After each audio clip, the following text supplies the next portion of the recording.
Pabihan mo matulog. Gusto mo? Okay lang pala eh. Ngayon, papi, didisiplinahin ko to. Mamili ka. Lalayas ka o bubugin kita. Mamili ka. Ayaw mo umalis. Tumayo ka dito.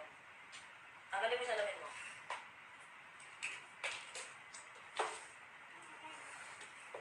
Hindi ka nabibigyan kasi ng isa. Putang ina mo! Putang ina mo, ha? Gago ka! Napakalandi mong putang ina mo! Wala kang respeto! Hahayaan kita matulog ka? May kasama kang iba? Pinagbigyan kayo nga! Sunod-sunod ah! Kailangan sa'yo black eye! Pinagsinungaling mo sila! Gusto mo maglihim yung mga yan? Gusto mo? Gusto mo? Ha? Gusto mo naman sila ganon? Gusto mo butas agad dyan? Sa'yo na edad mo? Tangina pa eh! Pinoprotektahan ka namin, pinababayaan mo yung sarili mo. Wala kang respeto eh. Di ka nag-iisip? Ha?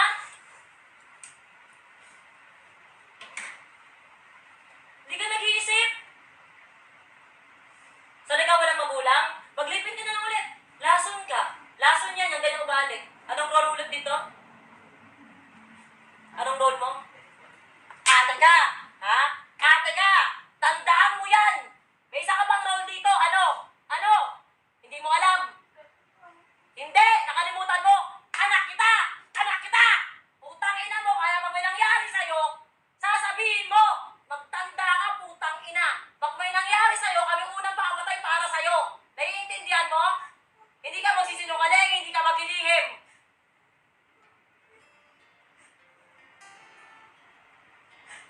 Opo. Late ko na kasi nalaman. So, medyo late yung reaction ko. Dahil hindi agad sinabi sa akin na sekreto pa yung iba. Wala namang nanay, sa totoo lang, na gustong masaktan mo ng physical yung anak mo. Kasi mahal mo yan eh, iningatan mo. Pero kasi pag sobra na talaga, hindi mo na madaan sa pakiusap, sa usap na masinsinan, mahinahon, yakap, palinawagan. Parang pakiramdam ko, huling alas ko, yung style ng lola ko.